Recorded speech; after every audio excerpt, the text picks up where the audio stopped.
اب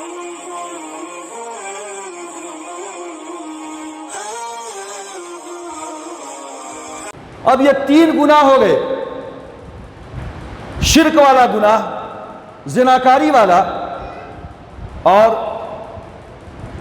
اسی طریقے سے لا يدعون مع اللہ الہا آخر ولا یقتلون النفس التي حرم اللہ الا بالحق، شرک، قتل، زناکاری۔ اب آدمی مایوس ہو جائے، آگے اللہ تبارک و تعالیٰ نے کہا الا من تاب وآمن وعمل عملا صالحا، مگر اب بھی اگر کوئی شخص شرمندہ ہو جائے، اپنے گناہوں پہ نادم ہو، توبہ کر لے، آئندہ میں اس راستے کی طرف قدم بھی نہیں اٹھاؤں گا، فَأُولَٰئِكَ يُبَدِّلُ اللَّهُ سَيِّئَاتِهِمْ حَسَنَاتٍ، تو اللہ تبارک و تعالیٰ اب جو ہے اس بندے کے، توبہ کرنے والے کے تمام سیئات کو، برائیوں کو حسنات سے، اچھائیوں سے بدل دے گا۔ وَكَانَ اللَّهُ غَفُورًا رَحِيمًا، اور اللہ تبارک و تعالیٰ بہت ہی زیادہ بخشنے والا، مہربان ہے۔ تو یہ کہ توبہ کا دروازہ موت سے پہلے جب غر غر کی آواز آنے لگے نا، اس سے پہلے تک انسان توبہ کرے تو بیچ میں کوئی چیز رکاوٹ نہیں، کوئی چیز حائل نہیں ہے، توبہ کا دروازہ ہمیشہ جو ہے کھلا ہوا ہے۔ تو ایک بات تو یہ ہو گئی کہ آج کی اس رات کے اندر آپ کو سجدے بھی کرنا ہے، قیام بھی کرنا ہے، تلاوت بھی کرنا ہے، اللہ کی بارگاہ میں رونا بھی ہے، گر گرانا بھی ہے، اپنی ضرورت کے مطابق اللہ تبارک و تعالیٰ سے مانگنا بھی ہے، اسی کے ساتھ ساتھ استغفار بھی کرنا ہے، اللہ کے سامنے استغفار بھی کرنا ہے، مغفرت طلب کرنا ہے۔ اور استغفار کی جو فضیلت اور اس کی اہمیت حدیث کے اندر آئی ہے، آپ اس کو سن کے دنگ رہ جائیں گے کہ کاش یہ نعمت ہماری زندگی میں بھی آ جائے۔ کر کے دیکھیں، انشاءاللہ فائدہ ہوگا زندگی کا۔ اپنے وقت کے بہت بڑے امام اور بہت بڑے بزرگ، پایا کے ولی حضرت امام حسن بصری علیہ الرحمہ،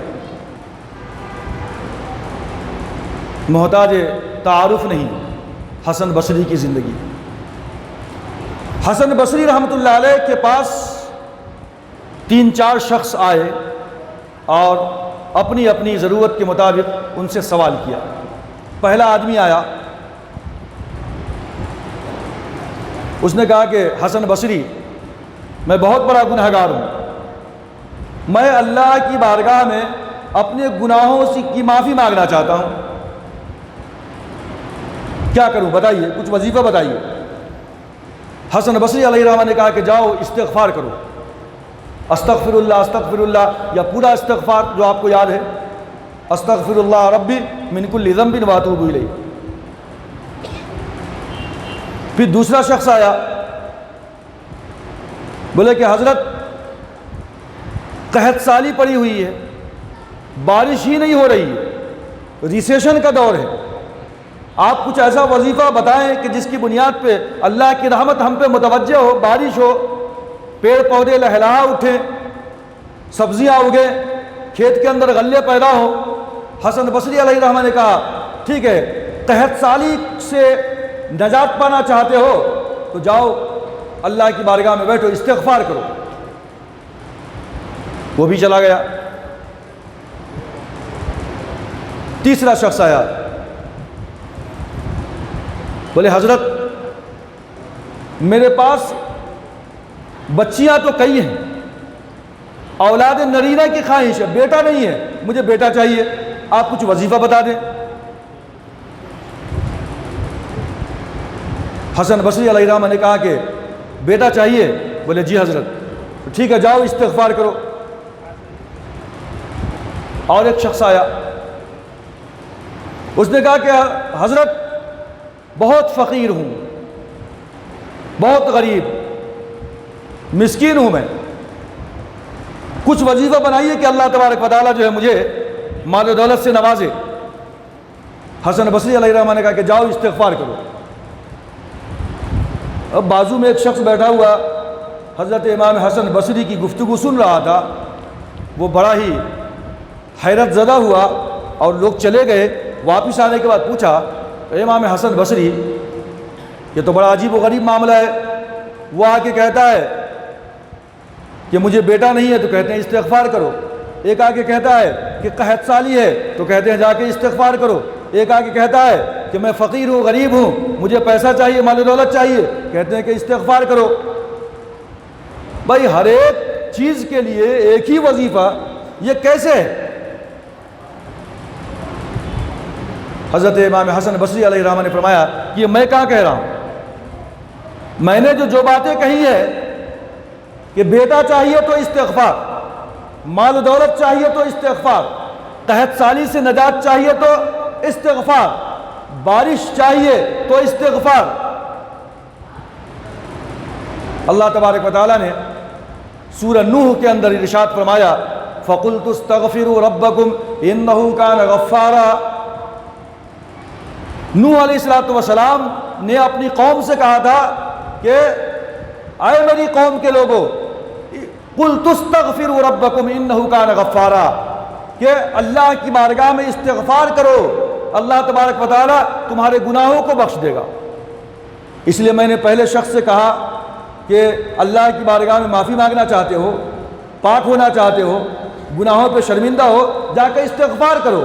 حضرت نوح نے اپنی قوم سے کہا تھا، فَقُلْتُ اسْتَغْفِرُوا رَبَّكُمْ إِنَّهُ كَانَ غَفَّارًا، اللہ کی بارگاہ میں استغفار کرو، اللہ تبارک و تعالیٰ تمہیں مغفرت کر دے گا، بخش دے گا۔ وَيُرْسِلِ السَّمَاءَ عَلَيْكُمْ مِدْرَارًا، دوسرا شخص آیا، اس نے کہا کہ قحط سالی ہے، بارش نہیں ہو رہی ہے، پیڑ پودے سوکھ گئے ہیں، غلہ نہیں ہو رہا ہے، اناج نہیں ہو رہا ہے۔ میں نے کہا کہ قحط سالی کو دور کرنا ہے اور ایسا آسمان سے بارش کو برسانا ہے، تو اس کا ایک ہی طریقہ ہے، جا کے استغفار کرو، کیونکہ نوح علیہ السلام نے اپنی قوم سے کہا تھا کہ فَقُلْتُ اسْتَغْفِرُوا رَبَّكُمْ إِنَّهُ كَانَ غَفَّارًا وَيُرْسِلِ السَّمَاءَ عَلَيْكُمْ مِدْرَارًا، استغفار کرو، اللہ موسلادھار بارش برسائے گا زمین کے اوپر، آسمان سے۔ یُرْسِلِ السَّمَاءَ عَلَيْكُمْ مِدْرَارًا،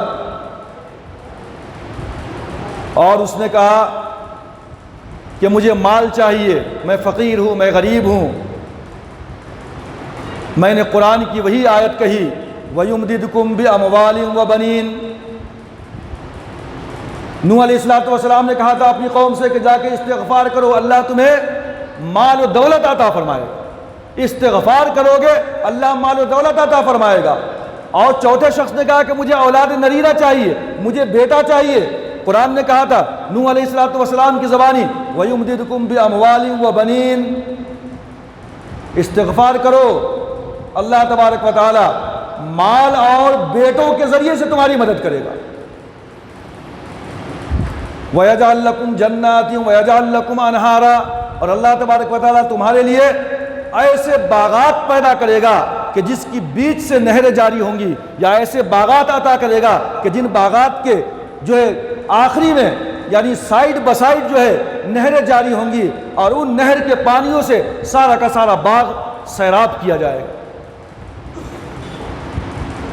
تو حضرت حسن بصری علیہ الرحمہ نے فرمایا کہ استغفار کی جو برکت ہے، بیٹا چاہتے ہو تو استغفار، فقیری کو دور کرنا چاہتے ہو تو استغفار کرو، قحط سالی کو دور کرنا چاہتے ہو تو استغفار کرو، آسمان سے بارش برسنی چاہیے اگر یہ چاہتے ہو تو استغفار کرو، اگر دنیا کے باغ و بہار چاہیے تو استغفار کرو۔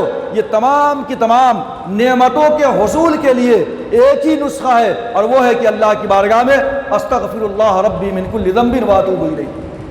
بڑی اہمیت ہے استغفار کی بزرگان محترم۔ اب دوسری طرف آ جائیے حضرت سیدنا یونس علیہ السلام کی زندگی کے۔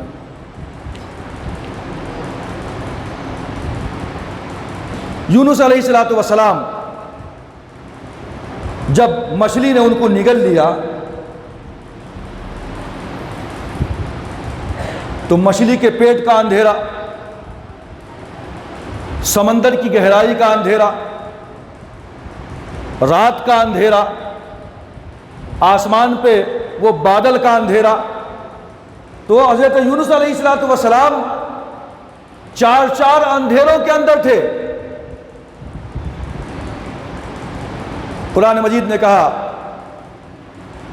کہ وَإِنَّ يُونُسَ لَمِنَ الْمُرْسَلِينَ إِذْ أَبَقَ إِلَى الْفُلْكِ الْمَشْحُونِ فَسَاهَمَ فَكَانَ مِنَ الْمُدْحَضِينَ فَلَوْلَا أَنَّهُ كَانَ مِنَ الْمُسَبِّحِينَ کہ اگر حضرت یونس اللہ تبارک و تعالیٰ کی تسبیح بیان نہ کرتے، اللہ کی بارگاہ میں استغفار نہ کرتے، فلولا انہ کان من المسبحین للبث فی بطنہ الی یوم یبعثون، تو وہ ان 4 اندھیروں کے اندر قیامت تک مچھلی کے پیٹ میں ہی رہتے۔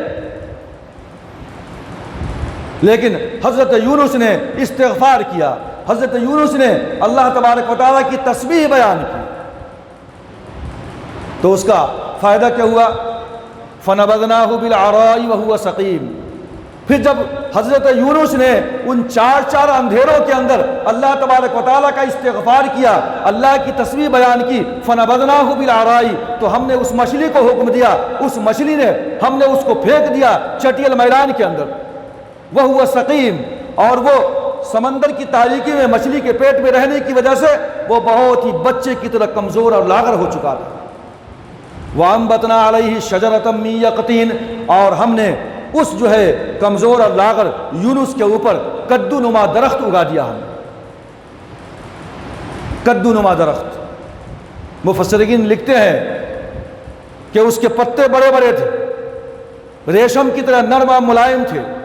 حضرت یونس رات کے اوقات میں ان پتوں کو بچھا کر بستر کا کام لیتے، سو جایا کرتے، لیکن جب دن کے اندر سورج کی تپش ہوتی تو وہ ریشمی پتے اور اس کے اندر جو ہے ملائمت اور نرم اتنے تھے، اور اس کے اندر پانی کی مقدار ان پتوں میں اتنی زیادہ تھی کہ سورج کی شعاعیں اور اس کی کرنیں جب ان پتوں پہ پڑتی تھی تو سورج کی کوئی بھی تپش حضرت یونس کے باڈی تک نہیں پہنچ پاتی تھی، اور وہ آرام سے سیف تھے۔ تو قرآن مجید نے کہا کہ ہم نے وَأَنبَتْنَا عَلَيْهِ شَجَرَةً مِّن يَقْطِينٍ، ہم نے کدو نما درخت اگا دیے۔ پھر وہ مفسرین لکھتے ہیں کہ ان پتوں کے اندر یہ ایسی کیفیت تھی کہ وہ اینٹی بیکٹیریا تھا، اللہ نے ایسی تاثیر پیدا کر دی تھی اس کدو کے درخت میں کہ اینٹی بیکٹیریا، یعنی کوئی کیڑے مکوڑے حضرت یونس کو تکلیف نہیں پہنچا سکتے، کوئی سانپ اور بچھو حضرت یونس کے قریب نہیں آ سکتا تھا۔ یہ اللہ تبارک و تعالیٰ نے انتظام کیا حضرت یونس علیہ السلام کو بچانے کے لیے، اور کس کے نتیجے میں؟ نسخہ کیا تھا کہ فلولا انہ کان من المسبحین، اگر وہ تسبیح نہ کرتے تو قیامت تک جو ہے وہ مچھلی کے پیٹ میں ہی رہتے۔ مطلب آدمی مشکلات سے، پریشانیوں سے باہر نکلنا چاہتا ہے تو اس کا ایک ہی نسخہ ہے کہ اللہ کی بارگاہ میں تسبیح کیا جائے، اللہ کی تحلیل کیا جائے، اللہ کو یاد کیا جائے، اور استغفار کی کثرت کی جائے، جس کے اوپر قرآن مجید کی مختلف آیتیں شاہد ہیں، اور میں نے ان تمام باتوں کا آپ کے سامنے جو ہے ذکر کیا۔ وقت میں سمجھتا ہوں کہ زیادہ ہو رہا ہے، اور آج کی رات زیادہ سننے کے بجائے جیسا کہ میں نے قرآن مجید کی آیتوں کو پڑھا ہے کہ اللہ تبارک و تعالیٰ رحمان کے بندوں کو عملی زندگی میں لانا چاہتا ہے۔ عملی زندگی ہماری بہتر ہونی چاہیے، ایمان کے ساتھ ساتھ خالی آمنو کافی نہیں ہے، وعاملوا الصالحات، ایمان کے ساتھ ساتھ نیک عمل اور اس کے مطابق زندگی گزارنا بھی ضروری ہے، تو انسان کی کامیابی ہے۔ الا الذین آمنوا وعملوا الصالحات، جو لوگ ساری کی ساری انسانیت نقصان میں ہے، گھاٹے میں ہے، خسارے میں ہے، والعصر، قسم ہے زمانے کی، ان الانسان لفی خسر، ساری انسانیت نقصان اور خسارے کے اندر ہے، گھاٹے کے اندر ہے، الا الذین آمنوا وعملوا الصالحات، سوائے ان لوگوں کے جو ایمان لائے اور نیک عمل کیے۔ تو زیادہ سے زیادہ سننے کے بجائے ہم کوشش کریں کہ رات کے آخری حصے کو نماز کے اندر گزاریں، قیام کے اندر اور حالت سجود کے اندر گزاریں۔ اور اس کے ساتھ ساتھ یہ بھی کہتا چلوں، چونکہ جو باتیں قرآن اور حدیث سے ٹکراتی ہیں ان کے اوپر ہماری ذمہ داری بنتی ہے کہ ہم آپ کے سامنے علم کی صحیح روشنی لائیں۔ اب اس کو قبول کرنا اور نہیں کرنا، وما علینا الا البلاغ، کل قیامت کے دن اللہ مجھ سے نہ پوچھ دے اتنے لوگوں کے بیچ میں تو بولتا تھا لیکن ڈر کے مارے سچ بات چھپا لیتا تھا، تو میں کم سے کم اپنی ذمہ داریوں سے سبکدوش ہو جاؤں۔ لوگوں نے کتابوں کے اندر بہت ساری باتیں لکھ دی ہیں، اتنی مرتبہ سورہ اخلاص پڑھنا تو یہ چیز ہو جائے گی، اتنی مرتبہ فلاں سورہ پڑھنا تو ایسا ہو جائے گا، ویسا ہو جائے گا۔ یہ ہوائی فائرنگ کتابوں کے اندر بلا کسی ثبوت کے، بغیر کسی جو ہے ایتھینٹک دلیل کے لکھ دیا، اور وہ چھوٹی چھوٹی کتابوں کے اوپر زندگی گزر رہی ہے۔ قرآن بازو وہاں خانے میں رکھا ہوا، قرآن پڑھنا ہی نہیں چاہتا۔ قرآن کی تلاوت کیجئے،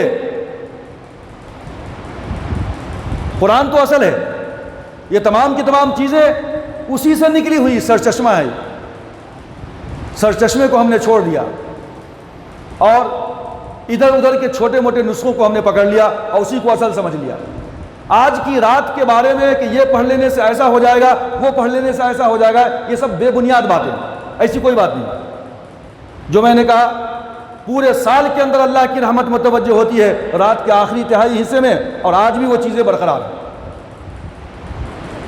ہم سورہ یاسین بھی پڑھتے ہیں 3 مرتبہ، رزق کی کشادگی کے لیے، درازگی زندگی کے لیے۔ پتہ نہیں، میں تو کہیں نہیں پڑھا حدیث کے اندر، آپ لوگ پڑھتے ہیں، میں بھی بیٹھ جاتا ہوں تسلی کے لیے، لیکن حدیث میں تو کہیں میں پڑھا نہیں آج تک۔ اگر آپ نے پڑھ لیا ہو تو مجھے بتا دیجیے۔ دوسری بات یہ، تو اب اتنے بجے نماز جماعت کے ساتھ ہوگی۔ بھائی جو چیزیں حدیث کے اندر نہیں ہیں، اللہ کے رسول نے جو نہیں کیا، آپ زبردستی سے اپنے اوپر کیوں ڈال لے رہے ہیں؟ بھائی ایک بوجھ زبردستی کا۔ کیا اللہ کے رسول نے شب برات میں، شب قدر میں نفل نماز کو، تہجد کو جماعت کے ساتھ ادا کیا؟ کون عالم بولتا ہے؟ اور جو بولتا ہے وہ غلط بولتا ہے، صرف عوام کو، چند لوگوں کو خوش کرنے کے لیے بول دیتا ہے، واہ واہی لوٹنے کے لیے۔ کسی حدیث کے اندر اس کا کوئی ذکر نہیں ہے، کوئی ثبوت نہیں ہے، بے دلیل بے بنیاد باتیں ہیں۔ خواہ مخواہ کے لوگوں کو تہجد بھی اب جماعت سے پڑھوا رہے۔ نفل نماز ہے، انڈیویجول، اکیلے پڑھو، رو گر گراؤ، امام کیا مانگے گا آپ سے جو آپ مانگ سکتے ہیں اللہ کی بارگاہ کے اندر؟ والذین یبیتون لربہم سجدا وقیاما۔ اللہ کے رحمان کے خاص بندوں کی بات یہ ہے کہ وہ رات کے اندر حالت سجدہ میں ہوتے ہیں، حالت قیام میں ہوتے ہیں۔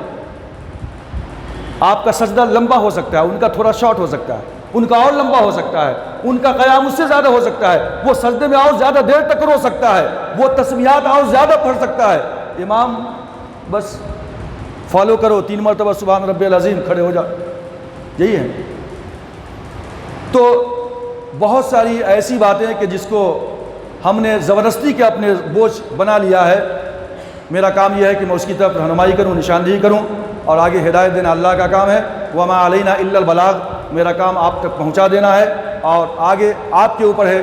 میں اللہ سے دعا کروں گا کہ اللہ تبارک و تعالی ہمیں حق بات کہنے کی، اور آپ کو حق بات سننے کی، اور ان تمام باتوں کے اوپر عمل کرنے کی، سب سے پہلے مجھے اور اس کے بعد آپ تمام کو توفیق عطا فرمائے۔ وما علینا الا البلاغ۔